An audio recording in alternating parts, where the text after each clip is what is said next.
Trump really takes it to a whole new level in terms of being very kind of fly by the seat of your pants, very much like he believes in my opinion, he believes in his intuition and makes decisions like in a very kind of rash manner. And to me, the president of the United States, the most powerful and influential country on the planet, needs to be one of the world's best decision makers. And I would not describe Donald Trump as one of the world's best decision makers. He's really good at telling a story, at stimulating people's like kind of animal instincts. So like I give him credit. I mean, he is a little bit like, you know, Barnum and Bailey, like kind of P.T. Barnum kind of vibe to him. And that is hard. It's like people actually, I find they underestimate him by saying he's just an idiot. He's not an idiot. He's actually really clever and cunning.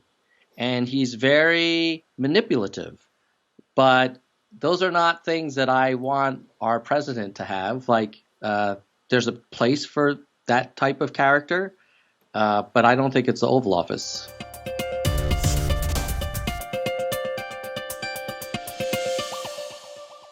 Tom makes some very valid points and in many ways has correctly assessed President Trump's character. Without a doubt, describing the president as a modern-day P.T. Barnum has a ring of truth to it. And at Liberty Nation, we've written several articles calling him just that. However, within Trump's propensity for showmanship lies a plethora of positive leadership skills. For instance, presidential historian Doris Kearns Goodwin puts two at the top of her list that apply to the president.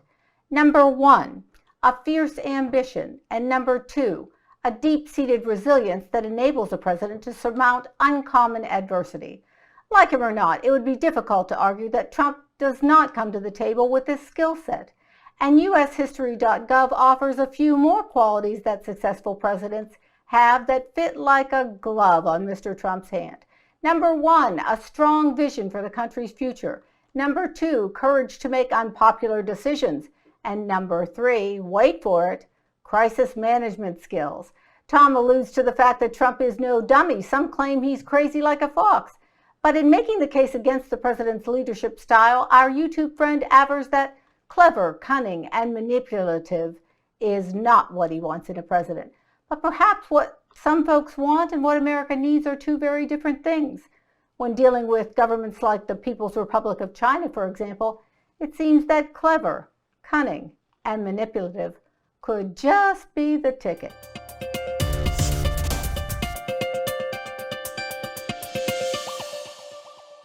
Thanks, Lisa. You brought up Doris Kearns Goodwin's book about presidential leadership, so I just wanted to name for everybody what those characteristics were in totality. They were empathy, resilience, communication, openness, impulse control, and relaxation. Now, Donald Trump doesn't get an F across the board. Certainly, he has moments of resilience. Obviously, he's run for president. He made it. He's still in the White House, despite a lot of challenges. He can communicate well on Twitter or at rallies, or if he's reading off a teleprompter, he can be particularly clear and serious. And when it comes to relaxation, certainly he spends a lot of time playing golf. But when you look at empathy, the ability to feel how other people are feeling, when you define resilience the way Doris Kearns Goodwin does, which is learning from difficult moments, learning. When you talk about openness to new ideas and impulse control, he gets an F. In fact, here's my list of what I think a president should have in spades, and you tell me if he fits the bill. Number one, we need a president that's intelligent. A person that can evolve, can learn, can think through nuance, and make complex decisions. Does Donald Trump read? Was he able to stay in the same college for more than 2 years?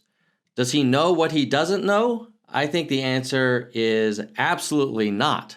This is not a person who thinks in long arcs, who thinks strategically. Can he be cunning? Can he be wily for a deal of the day? Yes. But does he have a real strategy? Probably not. Secondly, leadership. Can this man build a great team? Can he attract the best and brightest minds around him and retain them? Can he unify disparate points of view?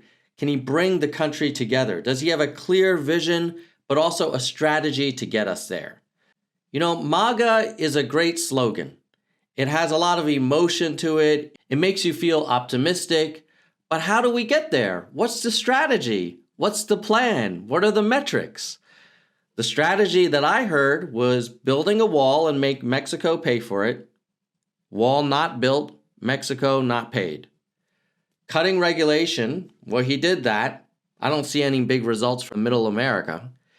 Giving tax breaks to corporations and the rich. Again, is this giving the American renaissance that we were promised? Or did the rich just get richer, the big corporations got bigger, and everybody else got left behind?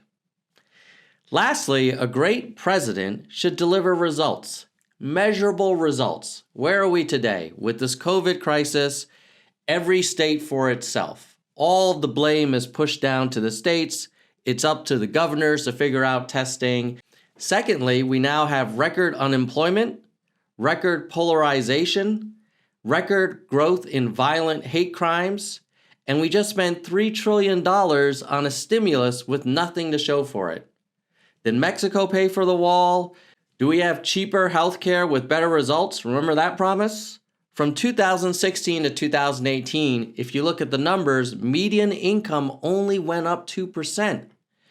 If you look at the 2 years prior, under the previous administration from 2014 to 2016, median income went up 8%.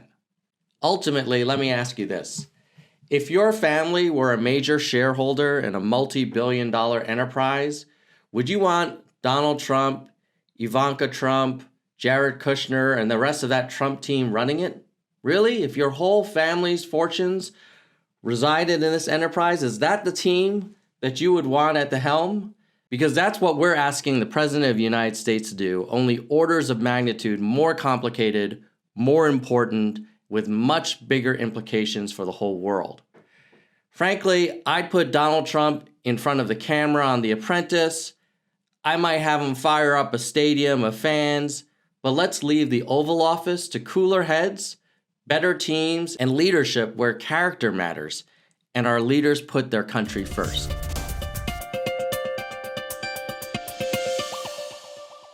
Tom, you're one smart cookie, that's for sure. And while time doesn't permit me to refute your entire round two, I hope to have some worthy food for thought. Let's begin with a few of the leadership characteristics you outlined by Doris Kearns Goodwin.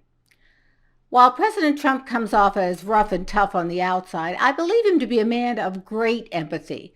For example, if you listened and watched closely when the Syrians gassed the Kurds, you could hear the empathy oozing from Mr. Trump regarding the children that were killed. I fear it was that empathy that led to the bombing of Syria, which I personally found very troublesome. In terms of openness, I would define it the same way the Oxford English Dictionary does, which is accessible, frank, with a lack of restriction.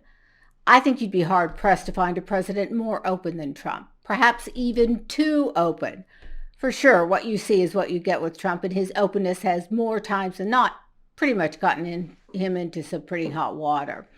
Okay, let's move on to impulse control. Well, you may have gotten me on that one. Point taken. But let's just take a quick second to discuss intelligence. It could be argued that the man with the greatest intelligence to occupy the Oval Office in the last half century or so was Jimmy Carter. Carter is a very smart man, but he was a horrible president by most accounts. On the other hand, the rap against Ronald Reagan was that he was a not too bright actor, kind of a jelly bean eating bonzo. But history again shows us that raw IQ and gray matter is not where the buck stops regarding White House occupants. No matter what your political leanings, Reagan in the rearview mirror is a president who ended the Cold War, advanced world peace, dropped the Berlin Wall, and cut taxes. All this brings me to my final point, and this is where methinks you may have drunk a wee bit too much of the leftist Kool-Aid, and that's in the area of the president's leadership regarding the U.S. economy.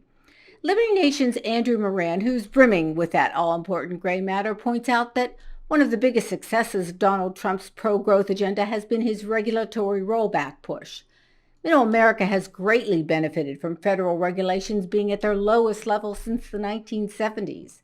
These deregulatory actions have lifted the purchasing power of working class Americans by 15%.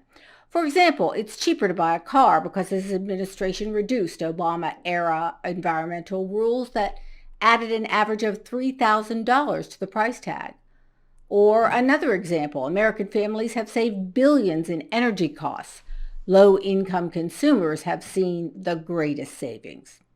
Small businesses have also been the beneficiaries from the regulatory cuts.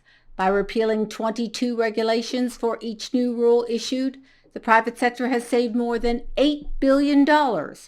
Washington has also slashed nearly 500 regulations to fight the coronavirus pandemic. Corporate tax cuts did make the rich richer and large-scale companies bigger.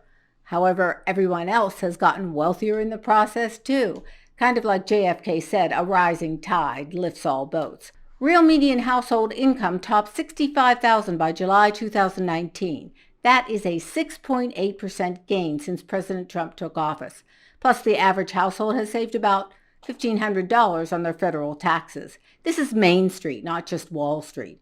The tax cuts allowed the corporations to invest in their workforce by raising their starting wages, offering bonuses, expanding their benefit programs, parental leave, tuition assistance, even transgender surgery, and improving office conditions. Okay, it's true that unemployment is now at record levels, but to blame it on the administration is disingenuous. Nobody anticipated the day Trump was inaugurated that a virus outbreak originating in China would shut down international commerce. As well, before COVID-19 shut down the country, the U.S. was at near full employment across the board. Listen, this has been way too much fun, and I think our country would be better off if more folks engaged in this type of discourse rather than slinging invectives. You've been a challenging opponent to spar with, and I hope that someday we can continue our discussion over a glass of bubbly, maybe the good stuff from a Trump vineyard.